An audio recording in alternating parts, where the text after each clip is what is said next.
If you're a company based in Luton and you're looking to grow with digital marketing strategies in 2026, what different services or strategies should you be using? Should you be doing AI SEO with ChatGPT and Claude or Perplexity or Gemini? Should you be trying to team up with a Luton-based SEO agency or a PPC agency based in Luton? There's all different types of strategies that you could be using. But before people start to look to spend any sort of money on digital marketing strategies, what advice, Kazza, would you give to business owners and entrepreneurs who are based in Luton? So the biggest piece of advice that I would give to Luton-based businesses or business owners is I would set up some KPIs. So I want to know exactly how much money I'm spending per channel. I want to know how many leads I'm generating per channel, and also what are the contact rates of those leads. And the last but not least thing is how many of those leads have actually turned into paying customers for my business. Once I have those figures in place, digital marketing just becomes a lot more predictable. It becomes a lot more fun as well. So what would be the first digital marketing channel that you would recommend to a Luton-based business, James? So step number one for me has got to be branding or brand SEO, and making certain that you're looking good online, you've got a strong reputation. I think everything needs to start, the foundations need to start with a positive kind of brand SERP of who you are and what you do. So a SERP stands for search engine results page, and getting that branding right across the board then can lead on to other things of what you can be doing. It will improve your conversion rate on paid ads or social media. Any leads that you get in, the conversion rate would be good. If at the 11th hour, they're going to decide who you're going to go with, branding, I think, becomes very, very important. So I'd say that's the first thing that people need to get right for all digital marketing strategies. My next strategy is going to be AI visibility. I feel like more and more companies are actually looking into this. So what does ChatGPT, Claude, Gemini, Grok, Perplexity say about your brand or about your business? Is it a positive thing or is it a negative thing? And also trying to figure out what it says about your competitors as well. And obviously trying to improve that's really important. Some people call it AI SEO, some people call it GEO, some people call it LLM optimization. But this is going to be a big thing in 2026 and also in the years to come as well. Yeah, I think that's a huge strategy that people need to be looking at with regards to artificial intelligence. More and more people are obviously using AI. The next one for me is filling in the form at FatRank or Promo SEO, which do a commission-based lead generation service for UK companies looking to grow. I think it's important to be looking at your own digital marketing efforts to generate your own leads, but also if you can use some freelancers and outsource some as well, you've got that diversification of leads. So head on over to fatrank.com, fill in the form and see whether they can help you with a no risk supply of inquiries. Promise you'll also do a very similar performance-based lead generation service as well that you might want to fill in the form with there, and just double check whether you can go and get a third-party lead generation company to top up and start generating you some leads for your business to grow in 2026. Yeah, and then next on the list is Google Business Profiles, so Google Map listings. This is like local SEO where you basically just try and get more reviews. You build out your Google Business Profile in your local area. Now, there's pros and cons to this. I think the biggest pro is that once it is actually ranking, you're going to be consistently generating leads. However, to get from nowhere, like let's say you do not have a Google Maps listing at all, to get it ranking to position number one, the issue you've got with that is there might be, let's say, a 60 or 100 review deficit. And to obviously get those reviews, you need leads. So it's one of those things. It's like the chicken and the egg.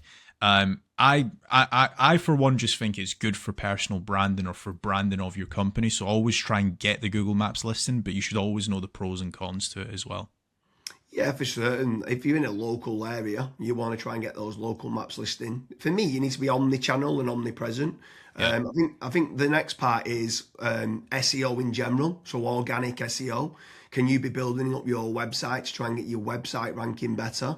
If you are in local area, you might want to do your service with the area of where you cover. So like plumbing in Manchester, create a page for that. Hopefully then share that on the Google business profile of what you mentioned.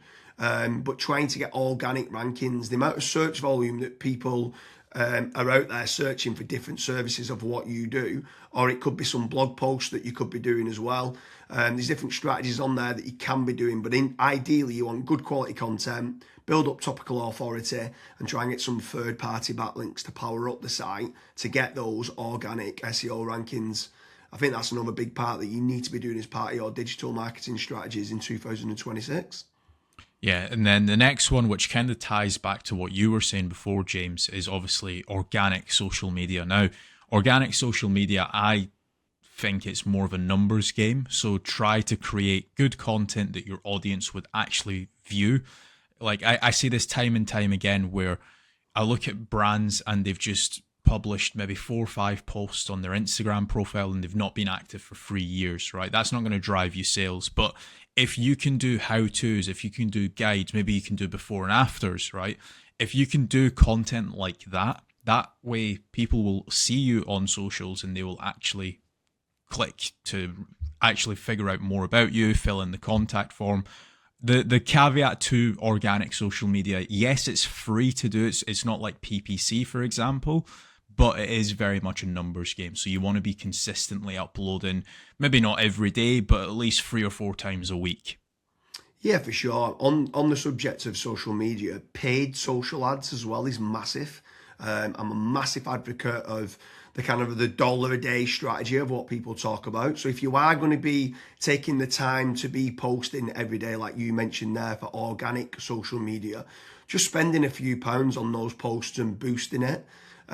So getting case studies, any awards that you've won as well for reputation, and starting boosting that. You can also be running retargeting ads. So if anyone's clicked through to your website, you can be running retargeting, which is paid social as well. Different places like Meta, so whether that's Facebook and Instagram, you've got Twitter, you've got YouTube, you can be running Pinterest, you can even run in places like Reddit as well for paid ads. And I think paid social media is still an untapped market for digital marketing strategies. Yeah. The next one is it's probably a love-hate relationship. It's PPC, right? Google AdWords or doing it on Bing, wherever. That's basically the sponsored results. So if you search for a service, it's above local SEO. Now, I have spoken, and both myself and James, we've both spoken to so many business owners that are either they've spent 10, 15, 20,000 pound on it, and they've not had a single result, or they might have had a few leads and it's just not been of quality. Or you've got other guys that have spent hundreds of thousands on it and they're like, it's the best thing that's ever happened to my business.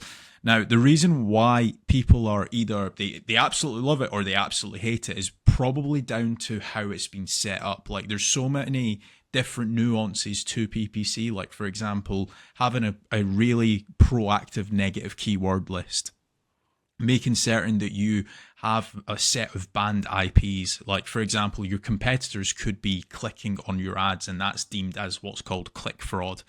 Making certain that you've got a high converting landing page, making certain that you KPI your sales team.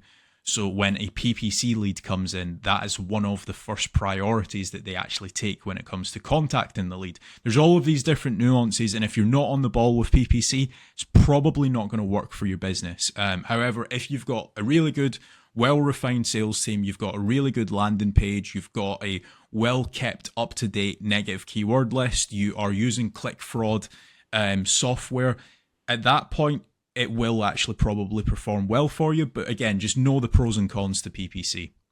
Yeah, for sure. There's certainly pros and cons. There's benefits of using it to get instant leads. But like you said, the amount of people that we speak to that have burnt a lot of budget and not had the inquiries and stuff that's come through as part of the digital marketing is pretty scary. While we're on the subject of paid, obviously we spoke about paid social ads and now you've spoke there about PPC with Google or Bing. I'm going to throw in the mix paid ads on AI platforms. It's not fully rolled out as we're doing this video, but I know that ChatGPT are looking to try and roll out ChatGPT ads. Claude, Perplexity, other kind of LLMs might start rolling it out in 2026. I think if you're one of the early adopters and innovators to get on there, I think you could be getting cheap leads or cheap contact form submissions. So it's something to look out for of doing paid AI listings and ads. I think that could be something to look out for in 2026. Next on the list, and this is a little bit out of control. You do obviously have like forums that you can get your brand mentioned in, like for example Reddit and Quora. That very much comes down to the after fact, like where are your customers that you've been dealing with previously, are they actually raving and shouting about you? If they are, then that's a very good resource of getting other people recommending you. So if you can get that, again, it's a little bit out of your control, but asking for reviews, asking for them to recommend you to friends, to people, that can obviously generate you a decent amount of leads and inquiries as well. Yeah, for sure. And the add-on benefits to places like Reddit is that it's getting cited so much now in the AI overviews. So when you spoke there early on about AI visibility, if you can try to get a positive kind of lot of people talking about the products and services of what you do and some reviews on there, it's indirectly then going to help you, or directly actually is going to help you with AI visibility. And then the last one for me is tradesman websites, so like Check a Trade, Bark, or teaming up with a third party lead generation company. Something I would say with all of these practices, Kazra touched on earlier about making certain that you understand your KPIs and your ROAS, return on ad spend. I think it's very important for business owners that are doing any sort of digital marketing to be tracking how much time and effort's being put into, let's say, running organic social media or running paid ads.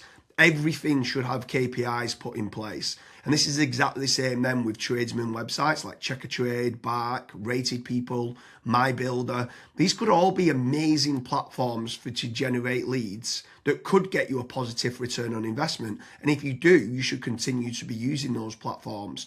There's certain lead generation companies out there as well that could generate you quite a lot of leads. They could be using organic SEO or PPC or social media ads to generate you those leads. But if they are getting you a positive return on investment, again, I'm all for it as part of your digital marketing strategies. But I just want to repeat one more time with regards to FatRank and Promo SEO. They do lead generation and they guarantee a return on investment. It's a commission-based lead generation service or performance-based lead generation service. So make sure you head on over there, fill in the form. That could just be one part of generating leads of many. You should be trying to generate your own. You should never have a single point of failure, and you should be trying to get that diversification. But make sure you head on over to Promo SEO or FatRank lead generation service as part of your digital marketing efforts in 2026. Thank you very much, Kazra.